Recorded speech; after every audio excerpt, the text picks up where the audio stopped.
ప్రియమైన సాధక ప్రియులందరికీ నా యొక్క నమస్కారం.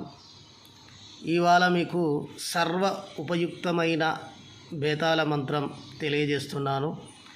ఈ మంత్రాన్ని సిద్ధింపజేసుకుంటే బేతాళుడు మనల్ని రక్షగా ఉండడమే కాక భూత ప్రేత పిశాచాలను కానీ, ఎంత పెద్ద చేతబడినైనా కానీ, ఎంత పెద్ద తంత్రాలు కానీ అన్నిటినీ క్షణంలో తీసేయగలుగుతాడు. ఈ మంత్రం అన్ని విధాలుగా ఉపయోగపడుతుంది. తెలుగు శాబరీ మంత్రాలలో ఇది ఒకటి అతి ప్రాచీనమైనది తెలియజేస్తున్నాను. ఇందులోని పదాలు కొన్ని అది ఎలా ఉందో అలాగనే తెలియజేస్తున్నాను. కొన్ని పదాలు శాబరీ మంత్రాలకు అటు ఇటు అయినా కానీ అద్భుతమైన ఫలితాలు ఉంటాయి. ఇది గమనించగలరని నా యొక్క మనవి. అతి పురాతనమైన గ్రంథం నుంచి సేకరించి మీ అందరికీ ఉపయుక్తంగా ఉండాలని ఈ మంత్రాన్ని తెలియజేస్తున్నాను. ఈ మంత్రాన్ని గురుముఖత తీసుకొని చేసుకుంటే అద్భుతంగా పనిచేస్తుంది.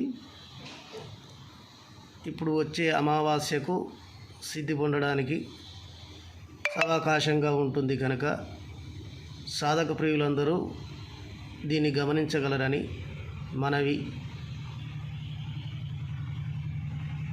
ఈ మంత్రం వచ్చేసి ఓం బేతాళ, ఓంకార భేతాళ, క్షౌమారి భేతాళ, తెలుగు ఎరుసు భేతాళ, నిజావారి భేతాళ, కాల్ భూత్కే భేతాళ, చేతి భూత్కే భేతాళ, శరీర దారుడ్యంకే భేతాళ, కార్య ఉపకారి భేతాళ, దారి ఉపకారి భేతాళ, మోహిని హస్తకల భేతాళ, డాకిని భూతాన్ని కట్టురా భేతాళ, పొలమర శక్తిని పొరలాడకుండా కట్టురా భేతాళ, కామని భూతాన్ని కట్టురా భేతాళ, బాలదానమ్మను కట్టురా భేతాళ, పొలమర పారకుండా కట్టురా భేతాళ, అమ్మగారిని బట్టి అరికాలి కింద పట్టురా భేతాళ, పెడబొబ్బలు పెట్టురా భేతాళ్, గడిలో ఉన్న గడిమైసమ్మను కట్టురా బేతాళ, పొలిమర పోతలింగాన్ని కట్టురా బేతాళ, పొలిమర పైషమ్మను కట్టురా బేతాళ, ఉప్పలమ్మను బట్టి ఊరెళ్ళ కొట్టురా బేతాళ, ఓంకార బేతాళ, రం రం రం, కం కం కం, లం లం లం, భేతాళ్ 9 ద్వారాలు బంద్ కట్టురా బేతాళ, 33 కోట్ల దేవతలను బలి ఇచ్చి నదర్ బంద్ కట్టురా బేతాళ, విభూది కట్టురా బేతాళ, సర్వై బేతాళ, కిరికిరి మిరిమిరి భ్రీం భ్రీం బేతాళ, కట్ సర్వై ఉపకారి కట్టురా బేతాళ, గురుపాదాల కట్టురా బేతాళ, ఎలగందల సన్యాసిని కట్టురా బేతాళ, మంత్రబాబు कटरा बेताला, ओम बेताला उतार जाओ, जल्दी जल्दी जाओ, शैतान को मार, ओम फट स्वाहा. ఈ విధంగా మంత్రం అనేది ఉంది. చాలా పురాతనమైన మంత్రం ఇది.